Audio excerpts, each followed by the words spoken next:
Greetings, friends of the great Second Advent movement, and welcome to the Present True Studies YouTube channel. I'm your host, Brother Eric. I'm back here on short notice because the latest video that we published yesterday was taken down, censored. I was given a warning. So what was in the video that caused so much trouble? Well, I was giving counsel how to stand up and prepare yourself for the next medical crisis, mandates, or whatever, and I apparently said things that they considered medical misinformation, whatever that is. Warning about, how to defend yourself against taking the injections of poisonous liquids. So it's clear here on this platform that there are certain things you can't talk about. Certainly one of them is the word that starts with a V, and also anything in the political realm to deal with talking about elections or election fraud or whatever. So those are forbidden topics at this point. But it brings up a larger question about the issue of censorship. Before I go there, I wanted to say that the video that got blocked, we, in effort to prepare for this inevitability of censorship, we're setting up another channel on another platform. And I won't say it out loud, but it starts with an R, a U, and an M, and you can finish it. But if you go over to that platform, which still honors free speech, you can look for the Present True Studies and follow us over there. And we're hoping to get a following there. And it's really prudent today to have backups on these platforms. I don't know about the other Adventist group here, but I'm going to make a prediction that the day will come when we'll see more and more censorship. It's not a problem that's going to just go away. And so is it possible that the Three Angels message could be censored? Well, prepare for it. So fortunately, they're enterprising individuals, God-fearing, freedom-loving people that are setting up alternative platforms. They don't have the popularity or reach of a YouTube or a Facebook, but they're going to be places where when things get really hot, people will go there. So please join us over there on that platform. This topic of censorship is clearly a hot-button issue within the church today. Of course, the recent case of Elder Conrad Vine preaching a sermon at a camp meeting and calling out the sins of the leaders for failing to support the religious liberty of Seventh-day Adventists who didn't want to submit to governmental mandates. And as a result, the kickback is he's been censored by Stephen Bohr, an independent ministry, the Michigan Conference, Audioverse platform took off all of his prior sermons, and church leaders such as Mark Finley and Gauni Diop have come out and made indirect attacks on him and trying to muzzle the ox. So do you think this problem is going to go away? And the answer is no, it's only going to get worse. And I wanted to address some of the underlying issues. Now, we've gotten requests. I'm going to be doing a video here probably in the next few days on the incorporation with the state, the IRS 501c3. This is really fundamental to understand what's driving the theology of the church leadership. So that will be coming. But another one is an issue that Adventists may or may not be aware of, but it's the use of the trademark of the name, Adventist or Seventh-day Adventist. There have been ministries in the past shut down for using the name Seventh-day Adventist because the church leaders considered them dissident, offshoot, or whatever.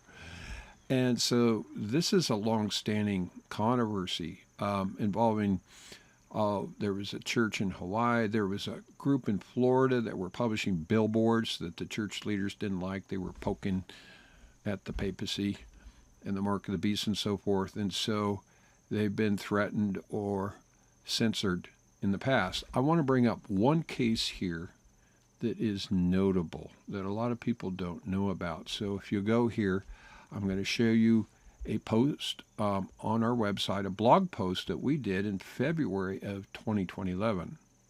And I entitled it Adventist Abortion and Trademarks. Now, I'm going to put the link in the description box below where you can read the details. But basically what was going on here is that there was a Facebook group,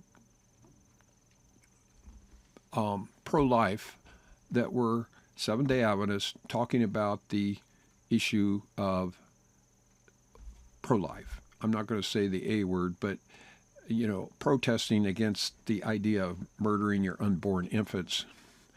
And so there was a report on this and how the church leaders influenced a social media platform to shut down this group.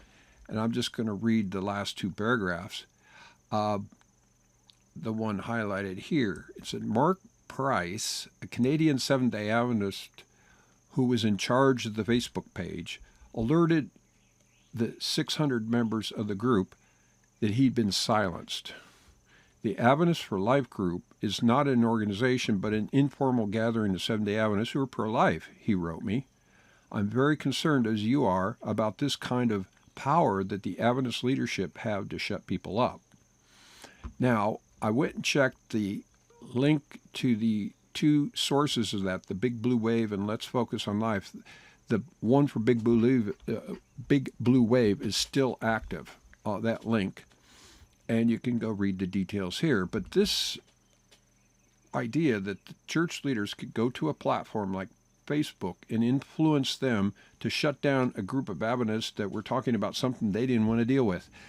And if you don't realize, the issue of elective abortions in the Seventh-day Adventist Church is a hot-button issue. And if you don't believe me, just go check out the YouTube channel of Pro-Life Andrew. He's an expert on it, pointing out the hypocrisy of church leaders and the loophole within the abortion statement of the Seventh-day Adventist Church. And so that's a long legacy that goes back decades into the 1970s.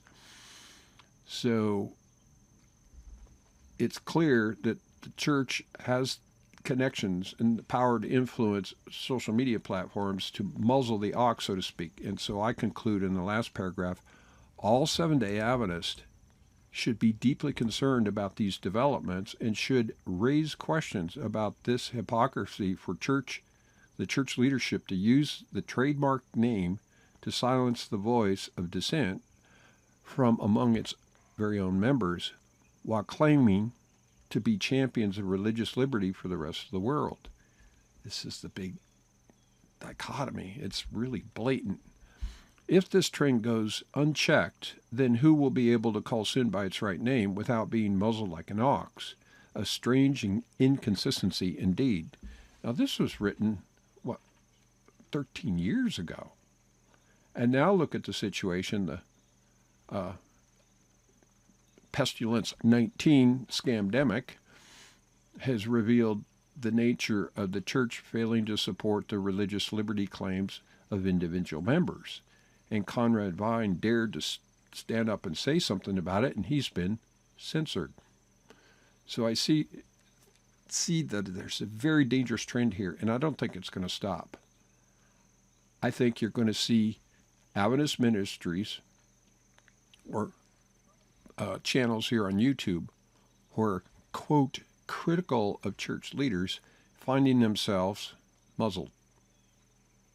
And of course, if you look at the reprehensible response or sermon of Elder Mark Finley, who's one of the most influential and powerful figures in the church, basically the defender of Ted Wilson and the rest of the General Conference, he considers anybody critical of church leadership as potential offshoots, and they'll be shaken out. So he's throwing the rest of us, the lay people, under the bus, so to speak. So, friends, I hope you're paying attention here. There are deep-rooted issues about the role of using trademarking the name back in the 1980s. So if you're not familiar with that history, we're going to probably do a video about some of those cases from the past, the church in Hawaii, the Florida group that were publishing the billboards, and this particular one. But this, if you go check this page out, this will kind of give you an avenue there we posted about a little church in Tennessee, the Creation Sunday Adventist Church, that was raided and shut down